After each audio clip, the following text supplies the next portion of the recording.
What up, everyone? Welcome to a hot episode of POPradio. As you know, it is Women's Month, so we are celebrating the ladies this month. And what we're doing is obviously having a conversation, having a one-on-one chat. I'm obviously then chatting to some of the ladies, and I think it's quite exciting for me to get a little bit deeper with some of them and speak to them about some of their experiences, because I think a female a female perspective was a little bit different than the guys, and that's why I've given Scoop the month off with regards to POPradio. But he'll be back. Don't worry, we haven't replaced him. September. But yeah, I've got a really awesome guest who's going to be joining me today. Really keen to kind of chop it up with her a little bit, play a little bit of catch up. I'm sure a lot of you also know her story, but there's a lot more to her, and I think a lot more that hasn't really been spoken about that we're going to try and dive into in the conversation for today. I do have Miss Moozlie, Mapena, who's going to be joining me for a really awesome conversation. But before we get into that chat, of course, I do have to give you what's on the lowdown, who is on my radar, who am I looking out for, and of course I'm going to put the ladies on the map for this month. There is a lady by the name of Miss Andy, who hails from Durban. She does a lot of collaborations with Breeze, the Zulu-based king. She dropped an EP earlier on in this year. I think it was in April, if I'm not mistaken, and it's called She Is King. Please do check her out. I think she's really dope. She's got a nice energy. She's got some trap vibes coming up, but she's also got like a very sexy persona happening with her music. A song that I've been playing quite frequently on my radio show as well is called Moneybag, featuring Breeze as well. Yeah, man, and I think she's got something for us to kind of pay attention to. So check that name out. Her name is Miss Andy. And with that, obviously still celebrating the ladies. Up next, my chat with Moozlie.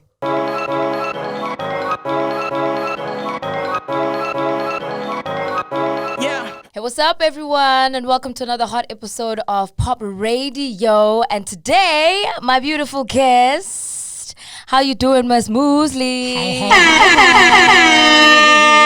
See, I need to make sure the horn is in, just to get you in the vibe. I love that for you, friend. I'm here for you. I'll give you another one.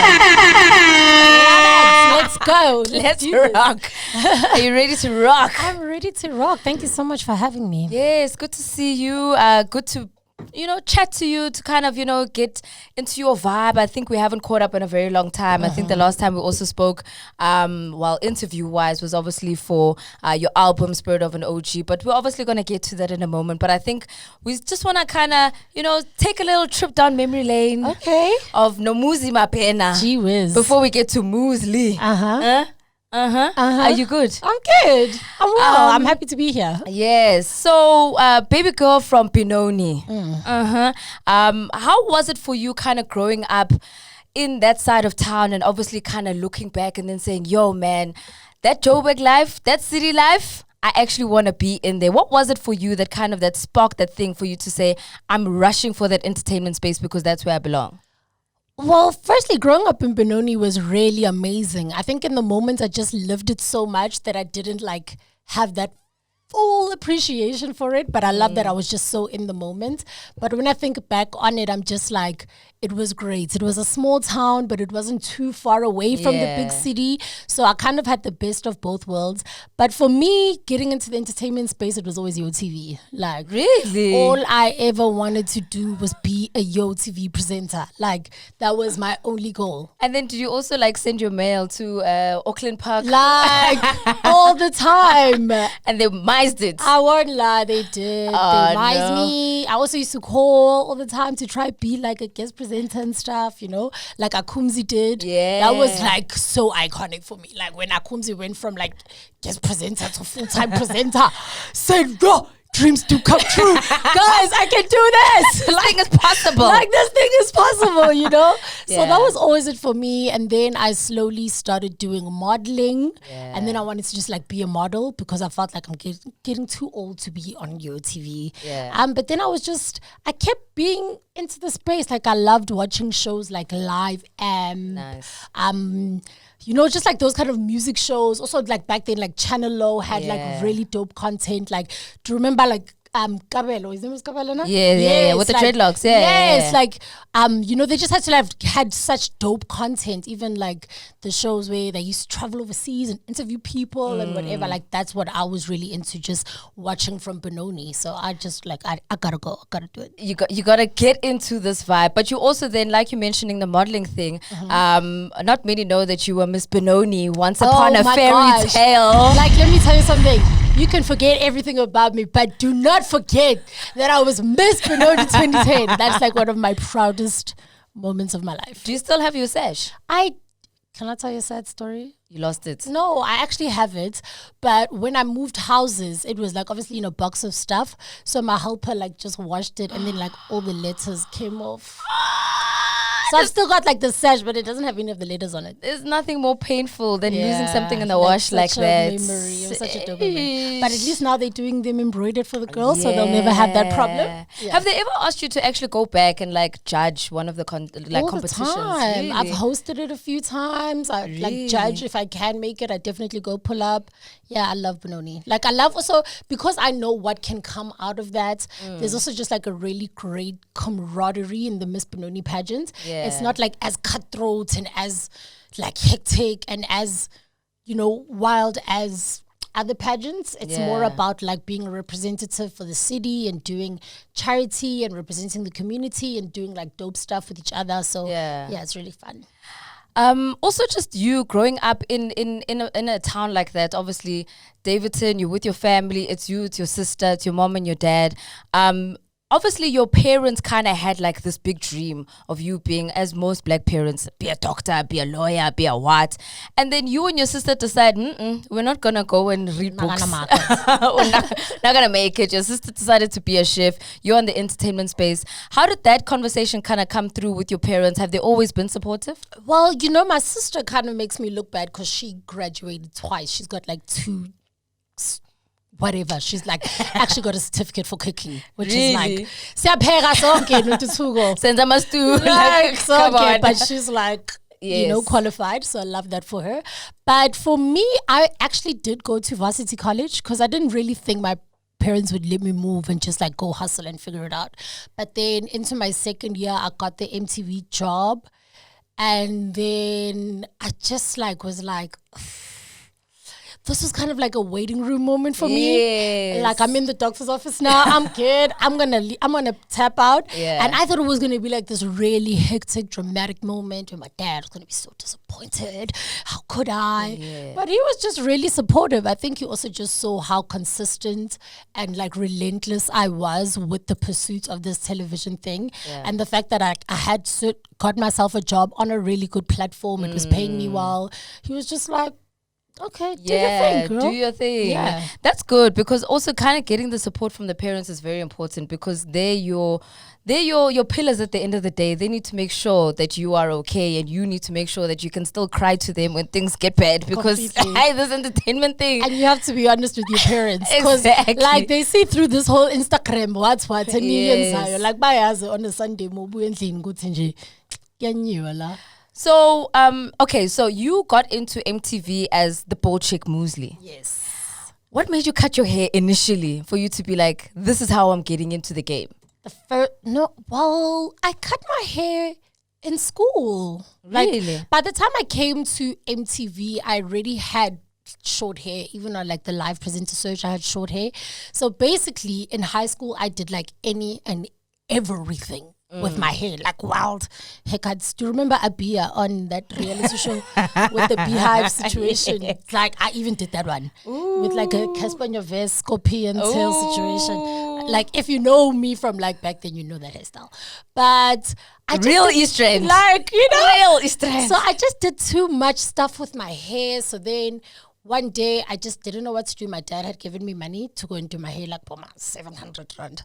And then I went to the salon, and Sis Gabi was like, just sit there, and once you figure out what you want to do, because at the salon, like, busy. So I went to like walk down the road, go buy like some chips at the corner store situation.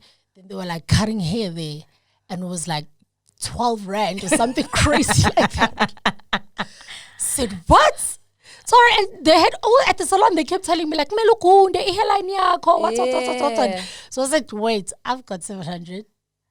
This Minus 12 rand. Booty, ngalungena next ngiyakunda." Making bank. Yeah, when I came back to the salon, they said, "How? What up?" So don't worry about, sweetheart. Don't worry about it. I'm gonna rock this one. But I always like go back and forth because after that I had my matric dance and I was like, can't go to matric dance. No way. That'll be Yeah. So I grew it for that. And then when I matriculated after that and I moved to Joburg, then I cut it again. Wow. Yeah. But I think it also just kind of spoke to your persona. It spoke to the fact that you were expressive. You were one of those people who wasn't shy to kind of take risks. And I think that's what people also really liked about you. And I think it also kind of came through also in your interview and your interview process with MTV for you to kind of be that presenter who's kind of made it. For sure. And you did say that I've spoken to you about this a couple of times about how it was also your party trick where people would be like, okay, so you're the new cool girl in the game. How old are you? Yeah. And you're like, oh no. Yeah. Just finished school last year. Yeah. Uh-huh. Now I'm so old. I can't believe it. I mean, where did time go? Dude, I was at Rockets last night. I saw Uncle Vinny in real life. Because you always see him on the snaps. Yeah. Saw him in real life dancing on the bar. I said, that used to be me.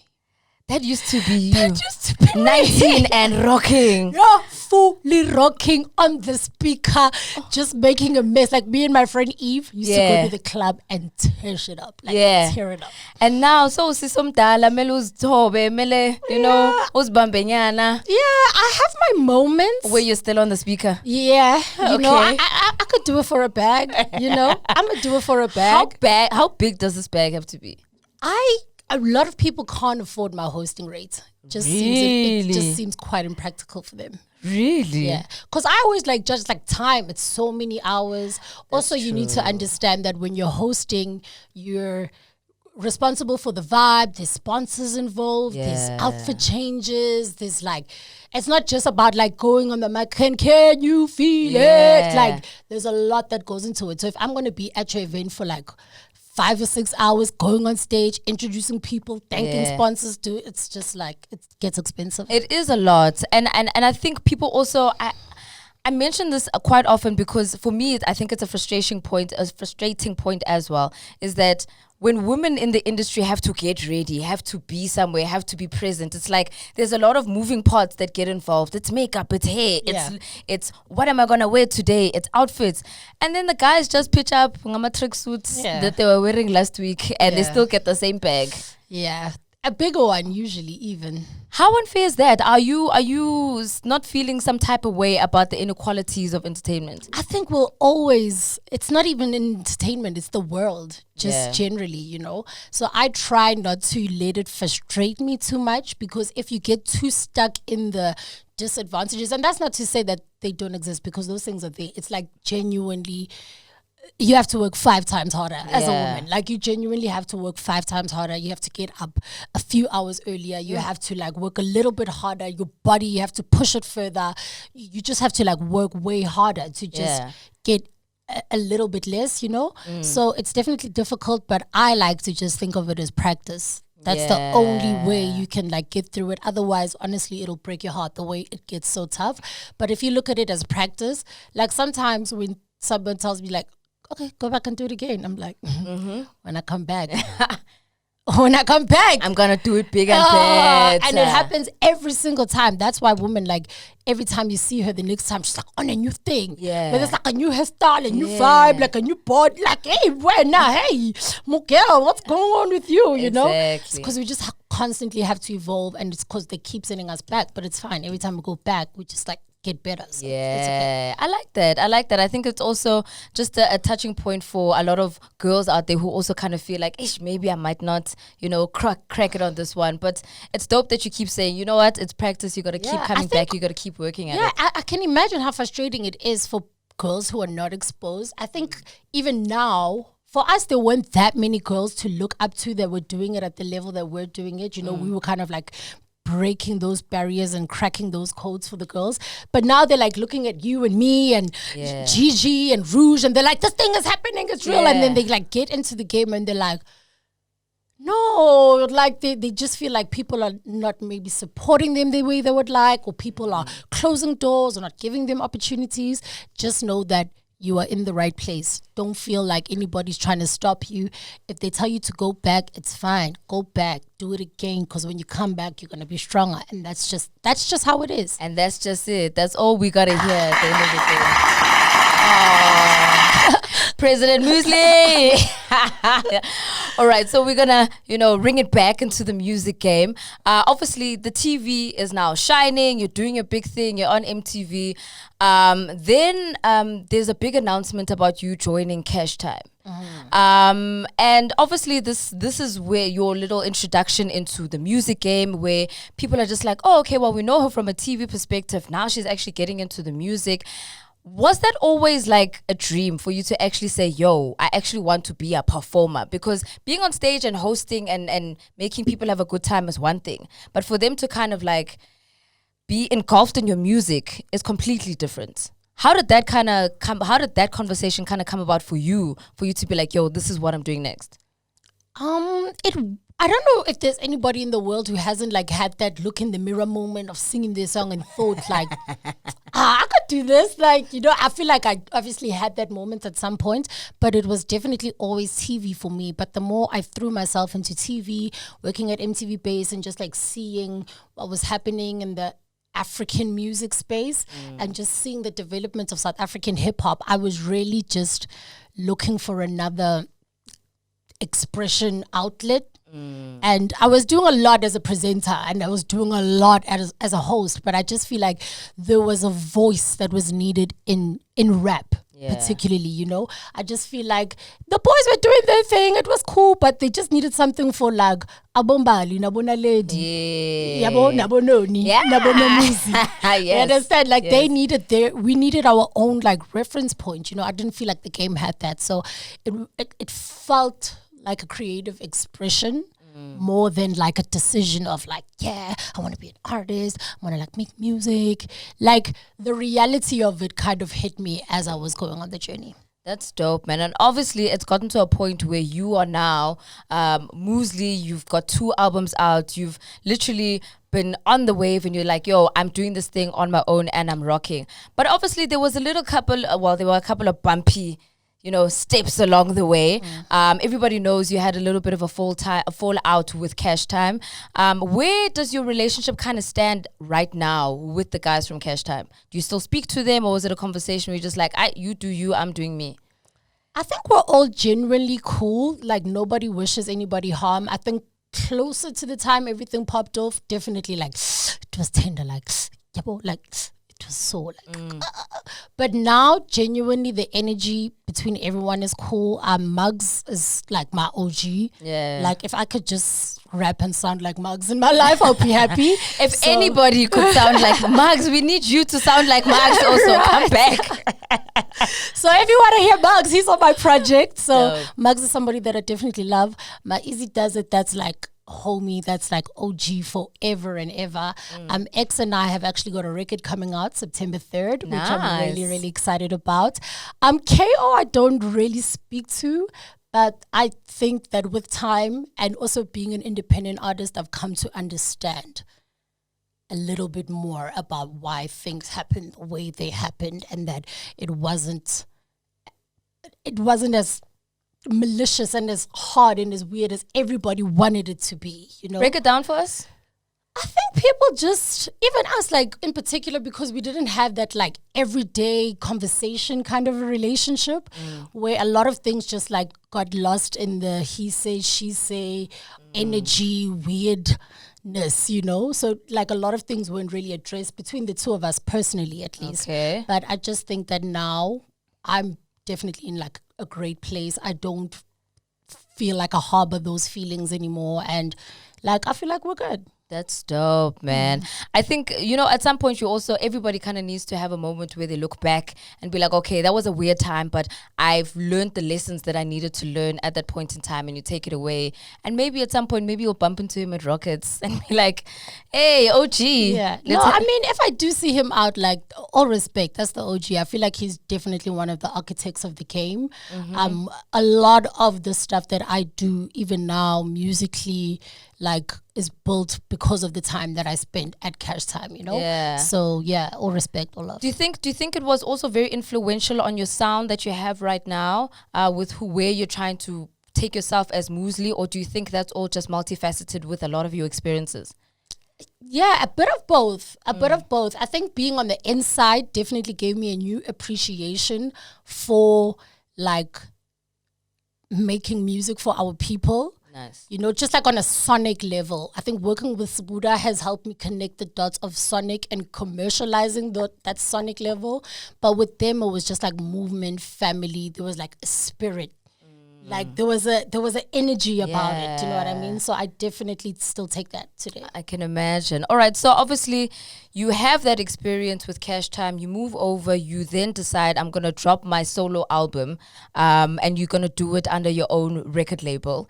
Shout outs to you, obviously, for then owning yourself and saying, yo, I'm going to still get this music thing done, no matter what the circumstances were. Victory comes out, and I think everybody's kind of like, whoa, okay, this is not exactly what we expected, but we're enjoying it. How are you feeling about that reception for that album and the journey that you took to actually release it?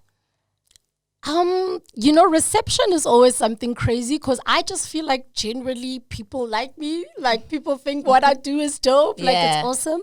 But I always kind of find myself in spaces where people are like, how do you feel? Because everybody thinks 1, 2, 3, and I'm like, oh snap, is that what people think? Is that what people are saying? And then I'm like, because I'm human, like I'll think about it, So I do see the good and the bad, but mostly generally as an independent artist, the journey to putting a project together and getting it done, it's so much work. Like, it's such a battle. That's why my first album was called Victory, because I realized that victory is not just that moment at the end where you've got like a platinum plaque or whatever. It's like every day when you keep fighting, when you show up for practice, it's not just that end moment, it's the whole way. So I love that album. I think it was like absolutely beautiful, very powerful, inspirational. As a first album, when you make a first album, when you listen to a rapper's first album, you want to know who they are, where do they come from, what do they stand for? Yeah. Do you know what I mean? And I feel like that album really does that for me, and the reception was beautiful. Like, and it's so different. There's different vibes. There's people who like the more trappy stuff. Then there's like So it's just like it's been dope. Really dope. It was also It also had very spiritual anecdotes as well coming through in the album. Was that like a new journey for you to kind of experience that you said, okay, this is a part of me, I need to put it on the album as well? Yeah, definitely. I think at the time I was just really, my eyes were just opening to like, wow, God is real.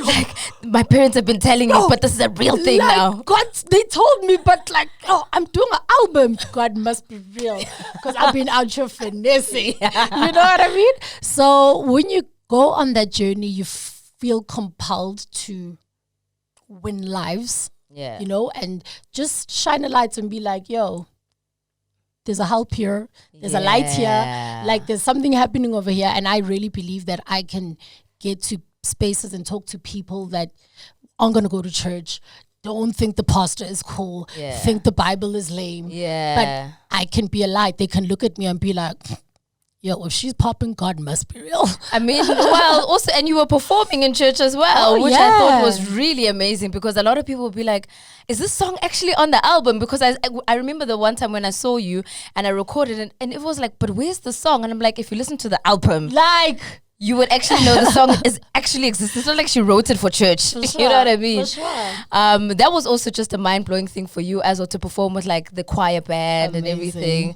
Would you do that again?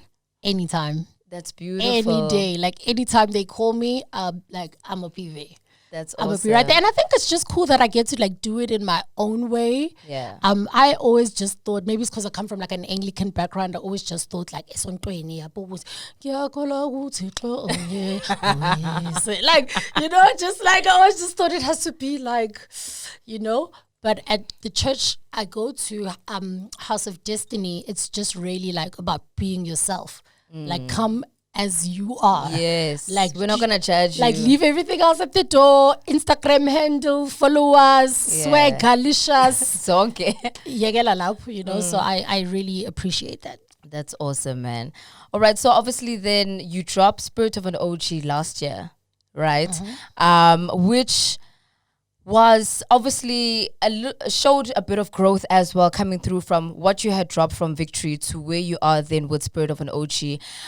What were the differences in the two albums that you thought kind of came through sonically, musically, and just like growth-wise for both albums? I feel like Victory was really, I mean, Spirit of an OG has some like really dope commercial songs too, but Victory was really thought out, super calculated in terms of the collaborations, the messaging, the skits, the way we put it together. Also, I was making that project while I was doing 1,000 other things. So I had to really like fight. That's why I wanted to call it Victory, because I knew like this is going to be a battle. But with Spirit of an OG, I was on the lockdown and that's all I had to do. Like there was literally nothing else to do. So I took the opportunity to really go back to basics and just like listen to songs that just made me feel like this. Yeah. Like the whole time, you know? And I just needed to just think about, what do I want people to know about me? Like as a musical expression. Like what do I actually want people to know about me? And I was just like, that like I'm dope. Yeah. Swagged, drip. Yes. Amazing. And I can rap, like Yeah. really like basic, like boom, bap, rap, like Yeah. for real, you know? So I think that really comes through more. Like on Victory, there was like more melodic vibes. There was like more, yeah, you know what I mean? Yeah. So you were really trying to tap into the spirit of an OG rapper. Like for real. And hence the imaging, and you like obviously like it had a lot of like Kasi influence on the album as well. Is that that's obviously what you were trying to go for as well with the album. Sure. I dig that. But obviously you mentioning your talents within the album also kind of came through with a little bit of a spicy song. I love a good spicy. And just a little bit of a paprika there. Yeah. Just a little bit of a Just for real. masala nyana. Some 4-ways freestyle. Yeah. What's going on there? Because I think a lot of people who had listened, they were obviously questioning who's the song for, what's happening. Then there was a second version that also dropped, which I only caught on to later, that there was a different version. I was like, oh, okay. Do you mind breaking down what was going on with the freestyle and what was happening in your mind? So in my mind, what was happening is, well, what happened was I was minding my business. Okay, no, for real. Okay. So what happened really was that, you know, in the industry, there's people that we know that we associate with. Yeah. May not be like your everyday acquaintance, but there's that code of like, Yeah. I got you, You got me. Right. we cool. You know what I mean? So when that thing gets a bit skewed and it becomes a miscorroboration of communication. Okay? Where did you fit that word? A miscorroboration of communication. And that's exactly what happened. And for me, if I'm angry and there's a dope beat at the same time, sizobona after. Yeah. Like, What's pew pew? like sizobona after. So that's genuinely what happened. Why a second version had to come out. I mean, we had this conversation on your radio show and I was like, it's about this, about that, whatever, cool. So why the second version had to come out is because Reason was on the first one. And then when the song came out and the way everything was playing out, he was just like, not gonna make it. Really? So I said, okay, sure. So you then said, okay, also some bombs for you. Yeah. How? So everyone's getting shots fired Like- if there's a miscorroboration. Of communication. What? Yeah. So what was the miscorroboration there for him to also catch a bomb? He felt like he didn't want to be on the song. And I was just like, then you should have said that. But he record for the song? At my house. Okay, so clearly it's a miscorroboration. And I guess he left it at that. He didn't shoot it back, obviously, at you. Yeah, no, he left it at that. I think also it's just like I've been in those type of situations where you're also just minding your business and you hear it before. Like I think that's why me and Nadia are also in the weird space that we find ourselves in. It happened like in a situation like that. Where you just hear something on the track and you're like, oh, I'm not gonna make it. So it's just like, yeah. But for me, I'm like music and writing is a sense of catharsis for me. So I'm just gonna like tell it how it is. Yeah. And sometimes you're going to be the bad guy in the story, and that's fine. But that's the thing. See, so now that you're bringing up, obviously, these situations, and a lot of it kind of seems like there's a lot of miscommunication. Is there never a point where you actually sit and decide, yo, let me pick up the phone and deal with this thing? In that situation, I did. With reason? Yeah. Okay. So with Nadia, there was never a situation where you could actually sort it out? Well, there was at some point. Yeah. And then it just got weird again. And then you say... Yeah. For me, it's just like about my character is super important to me. Yeah. And I'm realizing now that in defense of my character, I'm sometimes going to be the bad guy. And that's fine. Like, pull out the fangs. Let's go. Sure. Whoa. Now that we're dealing with... miscommunications. Who was the bad guy when it came to Samun Luvu? Because there was also a situation at an event where apparently you were... Terrible situation. Did you run away in your heels? I didn't run away, but because that's apparently what you were doing. I was wearing sparkly stiletto platform, like the highest heels. Nobody ran. I'm just surrounded by people who understand that I don't need to be in situations like that. Yeah. So they're going to remove me. Yeah. Do you know what I mean? It wasn't like a... Yeah. But it's just like just remove yourself from cap energy. Like you don't need to be in the situation. Walk away. So yeah, nabeka kusukela. Njalo nje. Bangisukela bonke nonias. Bonke like bonke bangisukela. Bonke. Everybody's just trying to get into Moozlie's way. Yo, get out the way. You know what I mean? Like, I'll be out here minding my business, for real. And I want to out here capping. I hear you. Hey, sometimes you just also gotta let sleeping dogs lie. You know what I mean? You just gotta move on and say, yo, the album is out. Let me do my thing. Let me, rock the music. That's what's important. A really dope song from the album is also gonna be dropping a music video, which we're keen for as well. Let us know which song it is and what we can expect. We're gonna be dropping the video for Asiba Sabi with 25K, which I'm super excited. He actually like produced the music video, if we're being honest. Really? He like pretty much produced it. He like got all the spots, made sure we were sorted, took us around. Like he's like such a quality guy. Even when I asked him to do the record, I sent it to him. The next day he sent me the verse. He's like the most economical rapper I've ever worked with. I would write him a letter of recommendation. What do you mean by economical? That's a very specific word. The thing is, time is money in the game. Yeah. You know what I mean? And also you need to leverage your network. And he makes it very easy to do that. That's dope. Yeah. And he's also a man of the moment right now, so I think it's perfect timing for the video to be dropping. Yeah. He actually shot a scene like at his billboard, which I'm so excited about because that's gonna like go down in history. Shout out. And he's really that guy in the hood. Like I'm trusted. Like, he's really that guy. Haley Machiavelli for real. Okay, so you said 1st of September. That's when it's dropping? Yeah. That's dope, man. I'm quite excited to actually see that. And obviously, it's awesome to kind of see you blossom and for you to still keep pushing. Albeit, how a lot of people always have things to say in the industry. And I know, especially when you're in the spotlight, you always have to kind of deal with trolls. You have to deal with naysayers. You have to deal with differences of opinion. What is it that keeps you going? Because I think everybody kind of deals with it differently, Yeah. Yeah, I have my days. Like some days it's like, give me a beat. Uzomnyisa lo. Uzobona ngami. Other days it's like, I'm there in real life. Ngizoknyisa manje. Like, angisab. Wow. But then other days I'm just like, I understand that anything that anybody says does not stop what I am, does not stop what I do. Yeah. So I just try to like hold on to that, Also, I don't really know how to do anything else. So even if everybody just like decides that I'm like whack, okusalayo usazongibona kuSilima Thunzi, usazongibona kuPOPcast because umsebenzi wami lo ngiyasebenza. You know, like this is just like a job for me. Like I'm really out here working, like grinding, trying to make money for the family. You know? So this is just what I do. I just have to keep it pushing no matter what anybody says. That's dope, man.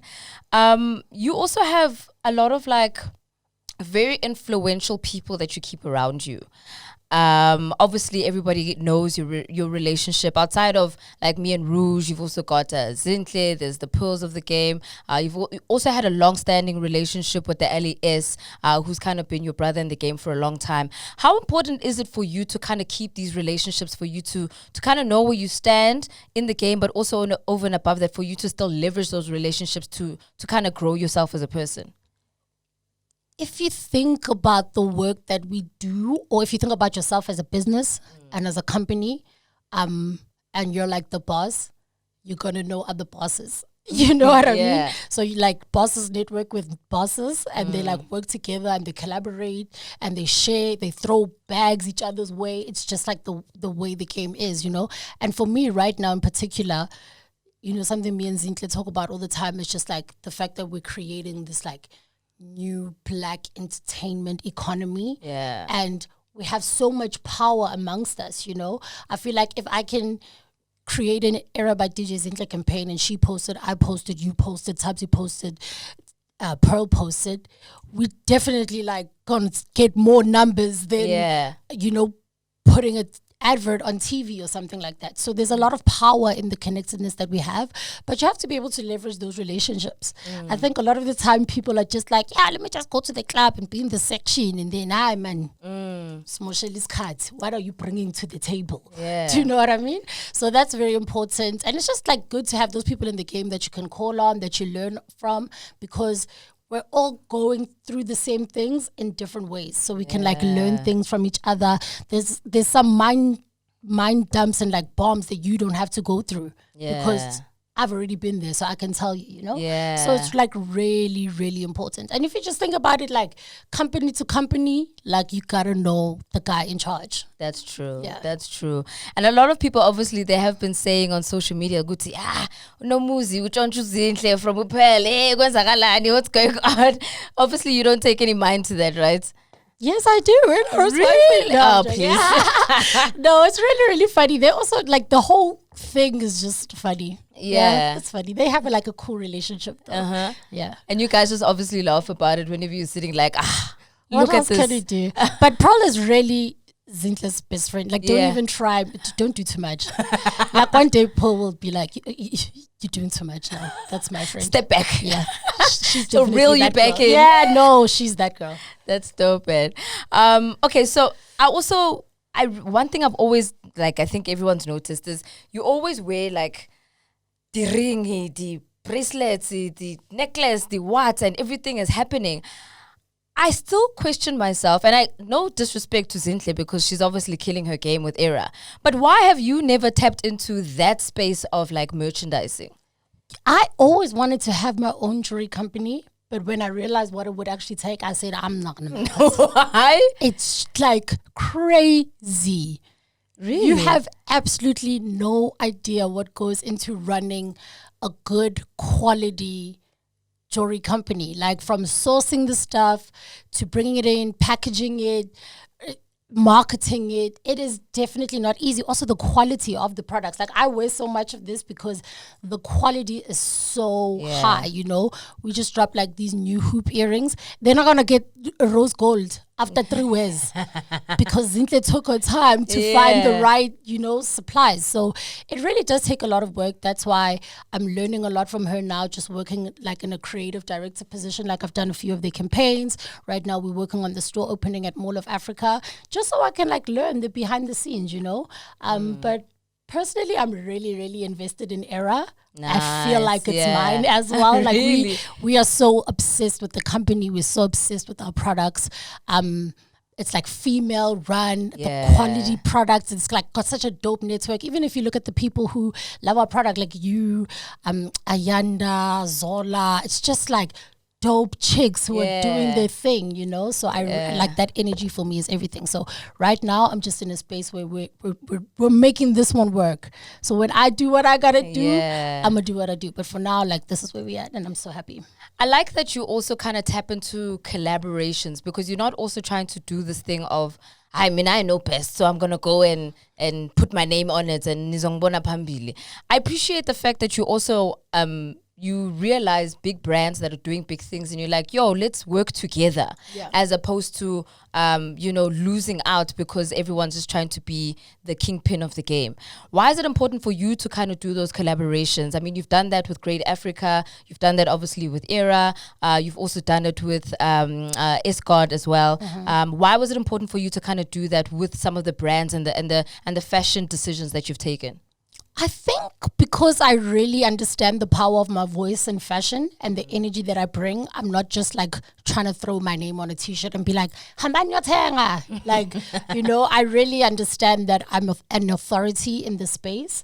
And also I bring a different investment to the situation. A lot of the times people just think that if I don't have money, like, we can't collaborate. But when I think about the value of my image, the value of my social media, I literally bring hundreds and thousands and millions to the collaboration, so I'm able to amplify and share my platform, and then the brands that I collaborate with are able to share their resources with me.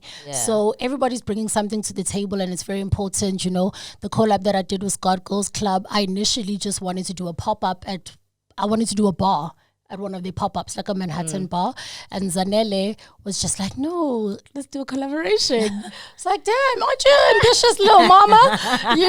Okay, let's get this money. But we made it happen. Also with Grade, it was the same thing. They did the Kim Grade t-shirt before mine. All the proceeds go to charity. And also the Moozlie Grade, the Moozlie Rap tee, all the proceeds go to charity. So in a fashion space, it's not really about like making tons and tons of money. It's about amplifying the platform, shining a spotlight on South African designers, and just like showing people that we have quality stuff in our country. It's the same with Drip. I'm still trying to define my role within the brand, but right now I'm just going to all the store openings, meeting with Likao, understanding their customer, just to see how we can develop and grow. Also, what's great about local brands is I can call the guy now. Yes. Like, Likao, I need 5 pairs immediately. He's going to bring them. Z, Cosmo needs something for the music video. She's going to bring them. Hi, Lababasa International. We're going to send an email. Please, can you send us your impressions? Please, you got to know the boss to be the boss. Yo. 1,000. I feel you. But maybe you should also just kind of get into this has always been your thing. Always. And I've always marveled at how long your nails can get. I was telling you, I feel like they're short now. Please just point that to the camera. This is short. Yeah, I think these are 6. Do you wash dishes or like washing? Guys, that's one of my gloves. I'm not gloves. You're gonna tear them with those things. I'm not rubber gloves. No ways. Moozlie, I'm sorry. Like the Dexter's mom gloves? You don't know Dexter's mom? I know Dexter's mom gloves, but like those, no. Come on, there's definitely not enough space. There is. You just buy a larger size. You are blowing my mind. If I even wash my wigs, I do it all. What? Get it done, honey. There's no amount of DIY I'm doing with nails that long. Trust me. Why is it important for you to do them that long? Because I like it. No. I was going to say something profound. You can. Aesthetics. No, I just like it. Also, they've gotten less ratchet over the years. Why? Because do you remember, like, I used to come with that? Yes. Like, all my nails used to be like this one. Like, just... But yeah, no, just keep it. It looks nice. Also, mang kuluma now and jokuba name. Also, mang rap, mang comba like. When you're threatening us, basically, that's what you're talking about. Oh, wow. Oh, my goodness. You are one hell of a character. I think also because I haven't spoken to you in a while, I'm just like, actually, this is why my friend is the crazy person that she is. Shout out. All right. So we're actually going to play a quick game just to lighten the mood a little bit. Let me see if I have the questions. Okay, I got the questions. So I'm going to run you back with some lyrics. and you gotta tell me who the rapper is. Oh my gosh. And we're not gonna hit it with the same cadence and the flow. So it's No, gonna sound the same. I'm gonna sound like the English Oh, language. can I call Youngster? No. He's really good at this stuff. No. Damn it. Okay. It also goes to show who listens to who and who actually knows what's going I on. got my own shit. Give me my own shit. Aye, we're not gonna do that. All right, let's go. Okay, let's run it. Who said this? Drink so rich, when I piss, I gotta sip it up in a posture. Oh, I ain't got the ballerina flow. You see, you're not even hitting it the way. I'm not supposed to. Oh, I got a ballerina flow. I'm trying to give it and I gotta get paid. But I gotta like, come on, that's Rouge. Like, come on, like iconic. And the way you see, when you read it, it doesn't sound as genius. But that's what I'm supposed to do. I'm supposed to throw you off. But at least I got one. Yes. Let's go. All right. Popping bottles on a Sunday. Fuck a club right now. Got your dream girl in your dream house. She clean up while I clean out. She clean up while I clean up. That's Liz. Yeah. Yes. Well done. All right. Man, it's that serious. Last week, I made enough for a new car, but I blew it for no reason. Give away 40 to moms. Tricky. I don't know that one. Ooh. I don't know that one. You're going to get the slimes on you for this one, for not knowing this one. Aries? Yes, Oh, it's Aries. snap. Meanwhile, and Honey Chew. Oh my gosh. And that's a crazy one. Yeah, it is. All right, so we're going to go with Name the Rapper. Okay. So I'm going to give you their ID name, government who. You need to tell me who the rapper is. But I'm going to kick it off nice and easy. Okay. And then, you'll let me know if you think, you're going to tell me who you think it is. All right. Unarine Rambani. I actually think it's in the name. Oh, Una Rams. Yeah. Well done. All right. Litlohonolo Mulefe. Oh, I've got that on my split sheets. Which one? That's Zuchi, isn't it? No, it's. I know this one. Because it has. Oh, this is 25K. Yeah. Yes! You see, same. You almost lost it. And it's crazy because I grew up and I had a friend, Shodim Mulife. That's why I remember that one. Oh, dope. Okay. Got that, yeah. Genesis Gabriella Tina Maini. Jeje Lamang. Yes. Damini Ebonolwa Ogulu. I think I'm pronouncing his name wrong, but nonetheless. That's a South African rapper. No, he's not South African, but he was South African for a portion of his life at some point. Say again? Damini Ebunoluwa Ogulu. He was South African for a portion of his life. What, Burna Boy? That was a good clue, friend. I gave you That was a good clue. because we slept on Burna. I was going to say, maybe you were saying, who do you had the song with him? The Rans and Narrows guy? MEG. Oh, MEG. Because he's also like serving South Africa Yeah. for a portion of his life. I mean, it is what it is. So was the classic man. Konje, what's his name? Jadena. Yes, Jadena also. But it's okay. I mean, we'll open arms We here. love a good. We love a good Niger boy come through to South. All right, so you've also got a card where you're going to kind of throw it back at me now. A what? Dee's going to give you some questions. Okay. We've got some 30 seconds that we're going to run it back. How did you guys send the answers in the group? No, I don't know. I honestly don't know. The only thing I have is a timer. You guys. So you've got 30 seconds to break it down for me. Let me know what's on the card. Remember, it's 30 seconds, so don't say what's on there. Okay. Must describe. Okay. And go. The name of my last project. Spirit of an OG. Ricky Rick's concert that he puts on every year. Cotton Fest. The song, aka Young KO, Push-Ups on the Taxi. Run Josie. Yes. Ooh, let's see if you know this one. The Flavor of My Cruise. Blossom. Cherry Blossom. Close. I'm getting it wrong. Manhattan Blossom. Manhattan Blossom. But come on, I'll give you half I a was point. close. You were so close. That was good, close. friend. Yes. We should do a hip hop 30 seconds, guys. Yes. But you've actually done the best out of everybody who's been here. Oh no, I am Miss SA Hip Hop. Really? I take my role as head girl of SA Hip Hop very seriously. But if I invite you to a games night, are you going to be like on the ball? Oh, I take it seriously, but I need to be able to coordinate my team. Really? I need Solo because he does not fuck around. Really? Solo, he'd actually rather not play. Is He's hectic. He'd rather not play. If you're gonna waste time and just not do what you gotta do. Okay. So I need Solo. I need my sister. And there were like a few girls that I played with at Maui Vundla's sleepover. Yeah. I need those girls. Okay. As well. Okay. So maybe we're gonna get together, you know, Let's a do young it. entertainment night, I'm 30 keen. seconds, I'm and see who's keen. gonna be the person walking out, slamming doors, angry, shouting. Like as long as we win, it won't be Solo. Because he's hectic.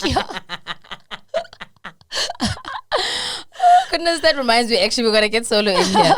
All right, thank you so much for joining us. It's a pleasure. Obviously celebrating Women's Month, and we're trying to, you know, have a little bit of a chat here.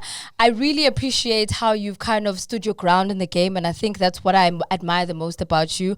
Obviously, people know that, you know, our relationship was always one of those that I've always supported throughout the years, and I think it's awesome to see how you grow, how you keep supporting the girls. I saw you on Gigi's album as well. Shout outs for that feature, and keep on pushing, man. I think it's great to see you kind of glowing and blossoming and taking things to the next step. What else can we look forward to for the rest of the year 2022 if you've planned that far as well? Oh my gosh, I'm literally just taking it one day at a time. Honestly, One level at a time. Obviously, there's things that we want to do, but we just take it one day at a time. Everything that's meant to happen will happen as time. But yeah, we're opening the Air Store 1st of September. Make sure you come through to Mall of Africa. Nice. 25K music video. Working on Blanco Sessions 2. Oh yes, I saw you practicing for that. Yeah. So we're working on Blanco Sessions 2. Cool campaigns coming up still, like on a dope, you know, engagement level. Yeah. So yeah, super excited, you know. That's dope, man. And there you have it, Miss Moozlie on this week's Pop Radio. Oh, Oh.